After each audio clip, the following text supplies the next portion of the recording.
Assalamualaikum warahmatullahi wabarakatuh. Sebelumnya, perkenalkan nama saya Rani Mawadatul Muslimah dengan NIM 211FI03083, kelas 1 FA2, Fakultas Ilmu Kesehatan, Prodi D4 Anestesiologi, Universitas Bakti Kencana. Di sini saya akan mempresentasi untuk memenuhi tugas dari mata kuliah Anatomi Fisiologi dengan dosen pengampu yaitu Ibu Agustina Suryana. Nah, di sini saya akan mencoba sedikit menjelaskan tentang sistem reproduksi pada manusia.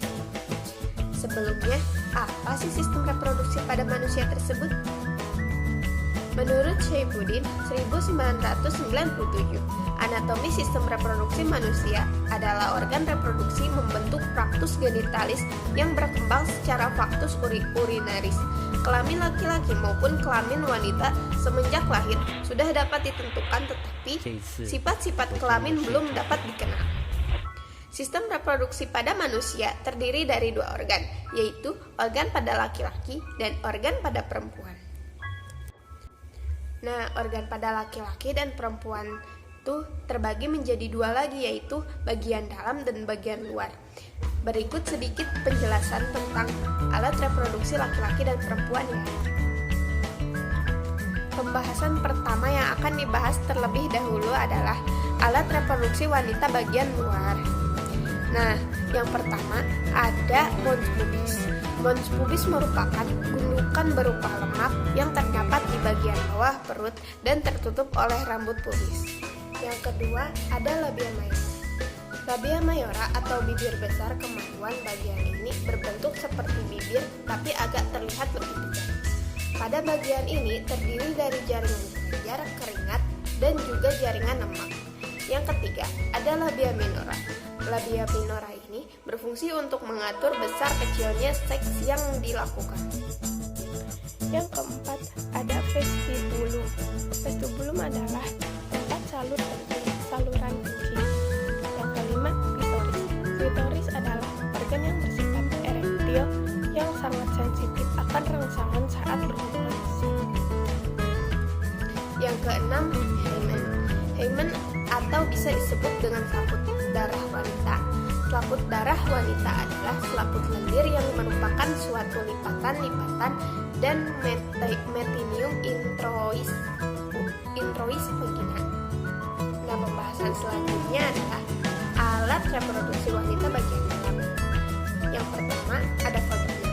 Vagina memiliki panjang sekitar 8 sampai dengan 10 cm dan terletak di antara rektum dan kandungannya. Fungsi vagina itu sendiri yaitu sebagai jalan lahirnya bayi, merupakan tempat ketika sedang melakukan hubungan seksual dan tempat untuk menyalurkan darah atau menyalurkan lendir pada rahim.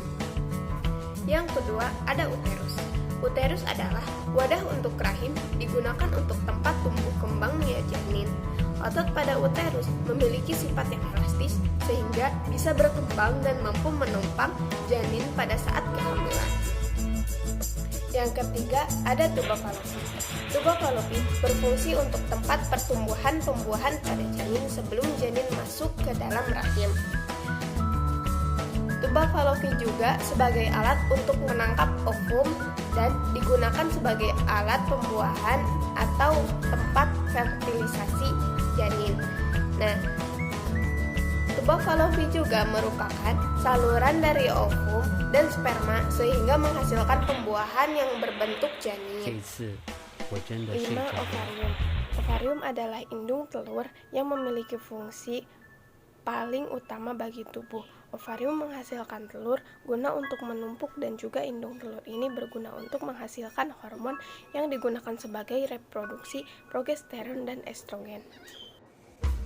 Selanjutnya, ada alat reproduksi pria bagian luar. Yang pertama, ada skrotum.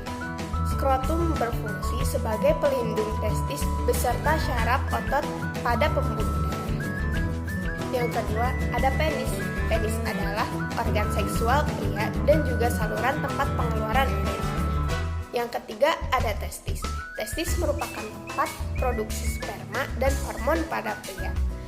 bisa dilihat gambarnya pada sisi. Nah, selain bagian luar, ada juga alat reproduksi pria bagian dalam.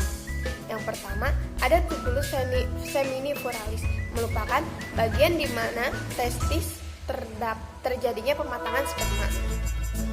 Yang kedua, ada epididymis, saluran ejakulasi, dan vas deferens, adalah bagian dari saluran sperma ketika keluar dari tubuh. Yang ketiga, ada kelenjar uretra, berfungsi membersihkan uretra pada saat ejakulasi. Yang terakhir, ada vesikula seminalis dan kelenjar prostat, adalah sebagai dari produksi air mani. Sekian yang dapat saya sampaikan. Mohon maaf bila ada kata yang salah dan banyak kekurangan. Mohon maaf karena saya juga masih belajar.